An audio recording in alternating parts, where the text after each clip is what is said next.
কোনো ভুল করলেই যে প্রাণীর সাথে মানুষকে তুলনা করা হয় সেটির নাম গাধা।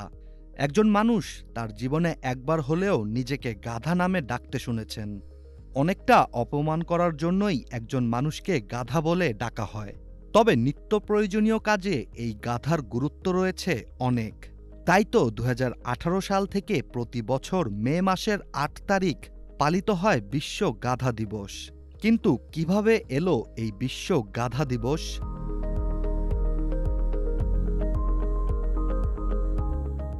গাধা দিবসের প্রচলন করেছিলেন আর্ক রাজিক নামে একজন, যিনি কাজ করেন মরুভূমির প্রাণীদের নিয়ে।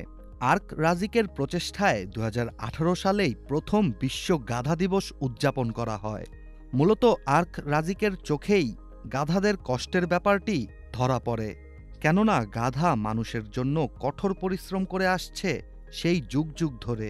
তবে গাধারা মানুষের জন্য যে পরিমাণ কাজ করে সে তুলনায় স্বীকৃতি পায়নি কখনো।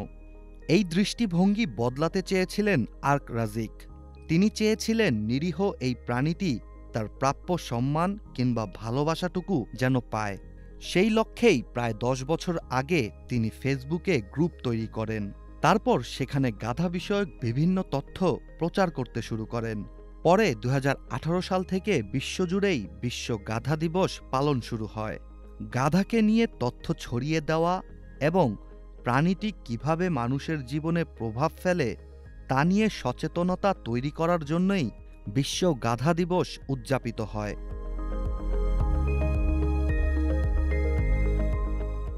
মানুষের জীবনে গাধা প্রাচীনকাল থেকে যে প্রভাব রেখেছে ও রাখছে তা অকল্পনীয়। বোঝা টানা থেকে শুরু করে গাধার চামড়ায় থাকা আঠা দিয়ে ওষুধ তৈরি, এমন নানাভাবে প্রাণীটি মানুষের কেবল উপকারই করে আসছে। এতে খুব সহজেই বোঝা যায় গাধা একটি পরিশ্রমী প্রাণী। তাই তো এই প্রাণীটিকে ভালোবাসতে ও এর পরিশ্রমের স্বীকৃতি দিতেই আজকের এই দিন।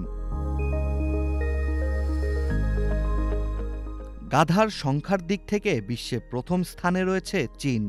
তবে বর্তমানে আমরা যে গাধা দেখছি এসব গাধারও ইতিহাস রয়েছে।